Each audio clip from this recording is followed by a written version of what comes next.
राधे राधे गुरुजी। जी बेटा राधे राधे। मेरा आपसे ये प्रश्न था कि जैसा आपने एक बार बोला था कि दामाद को अपने ससुर को कंधा नहीं देना चाहिए जब उनकी मृत्यु होती है, तो फिर आपने ये भी बोला था कि अगर उनका कोई पुत्र नहीं है तो फिर वो अग्नि दे सकते हैं, हाँ, क्योंकि बेटा समान तो है। अलग अलग सिचुएशन आ गई ना। यदि पुत्र है तो पुत्र ही दे, नहीं है तो फिर दामाद आएगा। क्योंकि भाई आपने देखा होगा ना, पिता की संपत्ति का अधिकारी बेटा होता है, पर यदि बेटा नहीं है तो बेटी होती है ना। बेटी और दामाद होते हैं। तो पहला तो बेटे को अधिकार है, दूसरे नंबर पे दामाद को अधिकार है। दामाद पिंडदान भी कर सकता है, बेटी पिंडदान भी कर सकती है अपने पिता का, अपनी माँ का, पर दूसरे नंबर पर। तो फिर कंधा भी तो दे सकते हैं। हाँ तो दे सकते हैं ना। वो सिचुएशन है कि जब बेटा ना हो तो फिर दामाद दे और दामाद अग्नि संस्कार करे, वो दामाद करे। और मेरे छोटे भाई का एक प्रश्न था कि जब राम जी ने रावण को मारा था तो उस तीर का नाम क्या था जिस तीर से मारा था? किसको? राम जी ने? जब रावण को मारा था, राम जी ने जब रावण को मारे थे तो राम जी ने एक साथ बहुत सारे बाण छोड़े थे। वो आग्नेयास्त्र था, तो उसका नाम था आग्नेयास्त्र। तो आग्नेयास्त्र तो अग्नि जाएगी नाभि में तो अमृत को सुखा लेगी। तो आग्नेयास्त्र से भगवान ने रावण की नाभि में बाण मार के अमृत सुखाया, जिससे रावण की मृत्यु हुई। और एक और प्रश्न था कि जैसे अभी बता रहे थे कि जीव हत्या नहीं करनी चाहिए, तो मैं भी नहीं खाती हूँ, लेकिन जो मेरे दोस्त हैं मैं उन्हें जब बोलती हूँ कि नहीं खाना चाहिए, गलत बात है, तो वो बोलते हैं कि अगर हम इन्हें नहीं खाएंगे तो इनकी जनसंख्या इतनी बढ़ जाएगी, फिर वो हमें खाने लग जाएंगे। तो उनसे बोलो कि मनुष्यों की भी जनसंख्या तो बढ़ रही है, अपने माँ बाप को खा लो। भाई मनुष्य भी तो बढ़ रहे हैं, अनकंट्रोल हैं, तो का आदमी को खाने लगेगा कोई? और उनसे कहना कि जनसंख्या सबकी, मछलियों की जनसंख्या बढ़ेगी तो तुम बेटा उनसे बोलना जो धर्म है वही चलो। बोले जनसंख्या तो फिर बहुत लोगों की बढ़ रही, सबको खाओ। भाई बोलना कचरा भी बहुत बढ़ रहा, कचरे की भी संख्या तो बढ़ रही है।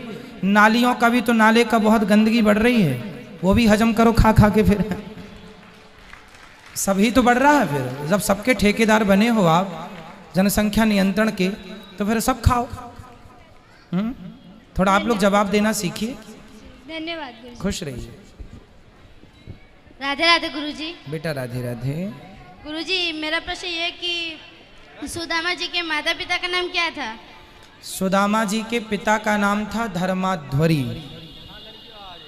पिताजी के नाम क्या था सुदामा जी के? धर्माध्वरी। और उनकी माता का नाम था सत्यवती। तो फिर उनका जन्म कब हुआ था? उनका जन्म तब हुआ था जब भगवान श्री कृष्ण के समय लगभग जितनी उम्र भगवान की थी उससे थोड़ी से बड़े थे सुदामा जी। 5,500 साल पहले की घटना है ये। सुभद्रा जी। क्या? सुभद्रा जी। सुभद्रा जी पूछ रहे हैं कि सुदामा जी? सुभद्रा जी। आपने सुदामा जी का नहीं पूछा? नहीं। अरे हमें तो सुदामा जी को लगा। हमने सुदामा जी के पिता का नाम बता दिया। चलो, सुभद्रा जी के पिता का नाम है वसुदेव जी और माता का नाम है देवकी। उनके तो कृष्ण लीला में कोई वर्णन ही नहीं है। नहीं बेटा, भागवत जी में लिखा है श्री कृष्ण के होने के बाद देवकी की 8वीं संतान है कृष्ण और देवकी की 9वीं संतान है सुभद्रा। जब वो कंस के कारागार से छूट गए थे तब उनकी एक बेटी हुई थी 9वीं, जो सुभद्रा है, भगवान श्री कृष्ण की सगी बहन है। वसुदेव और देवकी से हुई हैं, लिखा है ये। धन्यवाद गुरु खुश जी। रहिए। राधे राधे। जी मैया राधे राधे। आपके चरणों में कोटि कोटि प्रणाम। खुश रहिए। मैं बचपन में ही विधवा हो गई थी, फिर भी मैं 2 रास्ते से बहुत शांति से जीती हूँ। एक सत्संग, दूसरा दीनहीनों की सेवा, यही जीवन में मेरे है और कुछ नहीं है। तो कितनी उम्र में आपके पतिदेव चले गए? पतिदेव मेरा मुंह भी नहीं देखे, शादी हुई बहुत छोटे में। अच्छा। हाँ, पति का मुंह भी नहीं देखे। आपने अपने पति का मुंह भी नहीं देखा? नहीं देखे। 5 साल की थी तो कैसे देख। उसके बाद डेथ कर गए, हम मायके ही रह गई। अच्छा। क्या पढ़ लिख करके अपना भाई सब पढ़ा दिए, हम पढ़ करके। तो आपकी कितनी उम्र में शादी हो गई थी? 5 साल में। और विधवा कितने साल में हो गई? 8 साल में। ससुराल नहीं गए और देखे भी नहीं। उसी दिन से हम संकल्प कर लिए कि मेरे जीवन में नहीं कुछ है, जब मुंह नहीं देखे तो हम इसी रास्ते से उतर गए, सत्संग से। धन्य हो मैया, आप जैसी स्त्रियों को ही पतिव्रता कहते हैं इस धरती पे, और आप जैसी माताओं के दर्शन करने से ही पापियों के पाप नष्ट हो जाते हैं। इतनी बड़ी ताकत है, ये सती स्त्रियां हैं। देखो सारी जिंदगी अपने पति की विधवा रह के गुजार दिया, लेकिन जीवन में किसी प्रकार का कोई दोष नहीं है। ये नारियां पूरी दुनिया घूम के देख लेना, केवल भारत में मिलेंगी, दुनिया में कहीं नहीं मिलेंगी। यही है भारत का गौरव, यही है भारत, जहाँ संयम है, जहाँ धैर्य है, जहाँ कोई विषय वासना नहीं है। ये किसी साधु, किसी संत, किसी सन्यासी से कम नहीं है, ये तपस्या है। हम सत्संग से जो जुड़ गई ना, इसीलिए कहीं किस पर ध्यान नहीं गया गुरुजी। जी मैया। और जो भी आए मेरे जीवन में दुखी, दीन दुखी। अब टीचर थी, रिटायर हो गई हूँ। अच्छा। 11 ईस्वी में तो पैसा था, हमको पैसा जो भाई जी को दे देते, जो मैं अपने खर्च के लिए रखती, उसी से मैं दान और दीनहीनों की सेवा की हूँ जीवन में, और बहुत बड़ी शांति मुझे मिलती है। भागवत कथा से मेरे जीवन में बहुत कुछ मिला था, और इतना मिला था हमको सुख भागवत कथा से, जिसके चलते अथी में अथी लॉकडाउन जो लगा, आपका अचानक खोले, आपका दर्शन हो गया। मैं उसी दिन से इतना लग्न में हूँ कि आपसे के द्वारा मुझे बहुत बड़ी जो अधूरी थी मेरी शिक्षा सत्संग से, वो पूरी हो गई। और पूजा पाठ में इतना मुझे लगन है कि उसका हम वर्णन तो भक्त बिहारी जी करेंगे, हम क्या करेंगे। अब जहाँ सत्संग होता था वहाँ चली जाती थी, बहुत दूर दूर, रात में होती थी, सुन करके चली आती थी, सुबह स्कूल जाती थी। अब तो मैं घर में रहती हूँ, तो वहाँ की उम्र तो गिर गया, 75 साल की हूँ, और लगता है कहाँ जाएंगे अब सत्संग सुनने। आपका जो टीवी पर खोल कर डेली कुछ नहीं, हमको कुछ है, अब जो एक कथा, आपका कथा सुनती हूँ, और जो आप बताए हैं उस मार्ग पर चलती हूँ। पूजा पाठ जितना विधि विधान है वही हम करती हूँ। मुझे जीवन में बहुत बड़ा सुख है, दुखी मैं नहीं हूँ, कि विधवा हूँ, और कम कोई मुझे कुछ चाह नहीं हुआ जीवन में। मेरे लायक कोई सेवा हो तो बताइए, मैं क्या आपकी सेवा करूं? कोई आप जो आज्ञा करेंगे मैं आपकी सेवा करूंगा। सेवा तो यही आशीर्वाद दीजिए कि इसी लगन से मेरा आशीर्वाद तो आप दीजिए मेरी माँ, उसी लगन से हम चले जाएं। और अभी जो आई हूँ इतना मैंने, आपने अपना लोक और अपना परलोक दोनों तैयार कर लिया। यहाँ आई जो हूँ आपसे मैं करवाने के लिए गोदानी।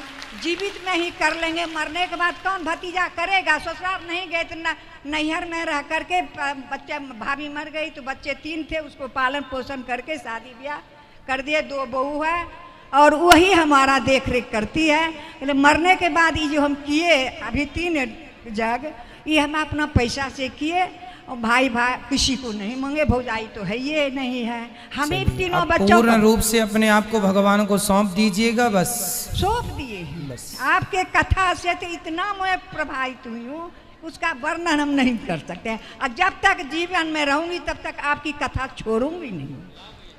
यही मेरा ध्येय है, मेरा विश्वास है, आत्मविश्वास। जी जी मैया, आप खुश रहें, सदा सुखी रहें, और आशीर्वाद दो अपने बच्चे को। आशीर्वाद देते हैं कि दीर्घायु रहे। इतना नाम आप दिए, साक्षात भगवान आप है।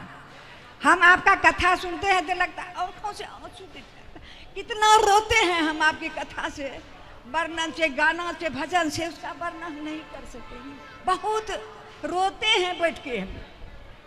जब आपकी कथा का आता है अंश कोनो, तो लगता है जी भर के रो लेते हैं, बैठ जाते हैं।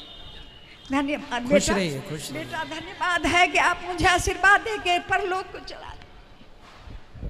सुंदर, भगवान आपको सदा सुखी रखें। आपकी बातों से हमें एक भजन की लाइन याद आ गई, वो मैं आपको सुनाऊं कि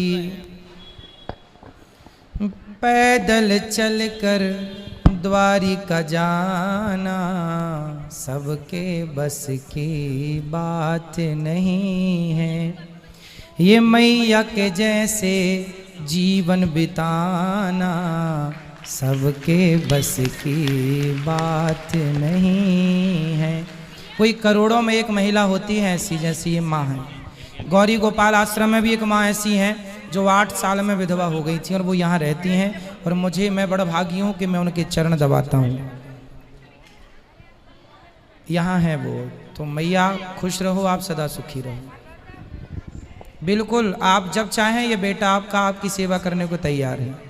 ठीक है।